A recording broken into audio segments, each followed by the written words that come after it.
নমস্কার সবাইকে। কেউ প্যানিক হবেন না। টেজার এনএফটির যে নতুন আপডেট এসেছে সেটা নিয়ে কেউ প্যানিক হবেন না। অনেকের অ্যাপস হয়তো খুলছে না, ওপেন হচ্ছে না, কিন্তু অ্যাপসটা নতুন আপডেট এসছে। সোলানা বলে ইউএসডিটির মধ্যে, ইউএসডিটি ক্রিপ্টোর মধ্যে একটি ভাগ আছে সোলানার অ্যাড্রেসটা লিঙ্ক করার জন্যই নতুন আপডেট এসছে। কারণ কোম্পানি বিইপি আর ট্রনের মধ্যে মানি ট্রান্সফার করে পেরে উঠছে না, এত পরিমাণ উইথড্রয়াল পড়েছে। সেই জন্য নতুন আর একটা অ্যাড্রেস কোম্পানি অ্যাড করতে বাধ্য হয়েছে। তাই সোলানা লিঙ্ক করতে হবে কিভাবে সেটা বলে দিচ্ছি।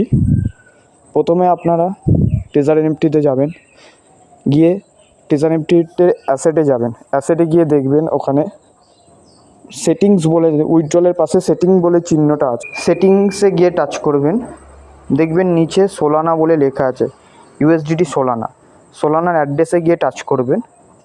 করে দেখতে পারবেন wallet address, log in password, email code ও গুগল ভেরিফিকেশান দেখাবে।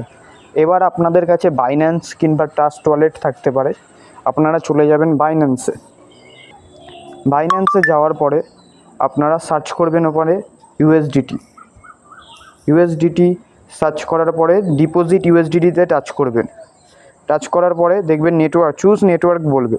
নিচের দিকে যাবেন, দেখবেন সোলানা বলে লেখা আছে, সোলানা 1 ব্লক কনফার্মেশন, ওখানে টাচ করবেন। তারপরে একটা লেখা আসবে, please note that SOL address are case sensitive. এটাতে ভয় পাবেন না, ওকে করবেন। করে ডিপোজিট অ্যাড্রেসটা কপি করবেন।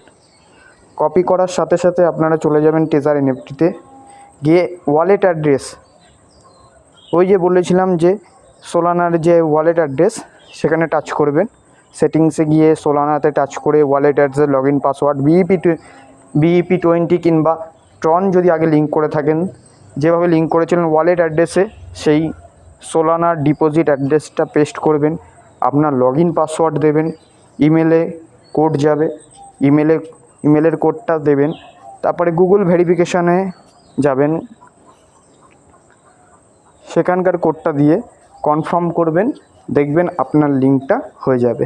আর যদি আপনারা টেজার এনএফটিতে জয়েন করতে চান, তাহলে আমার নিচে কমেন্টে ইনভাইটিং কোড দেওয়া থাকবে, সেটা নিয়ে জয়েন করতে পারেন। এবং আপনার যদি আরও কোনো তথ্য জানার হয়, তাহলে আপনি কমেন্ট করবেন, নিচে কমেন্ট বক্সে কমেন্ট করবেন, আমি অবশ্যই আপনার কমেন্টের উত্তর দেবো।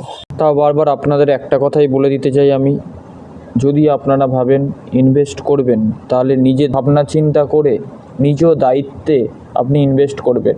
আমাদের কিংবা অন্য কারোর কথায় শুনে কখনোই ইনভেস্ট করবেন না।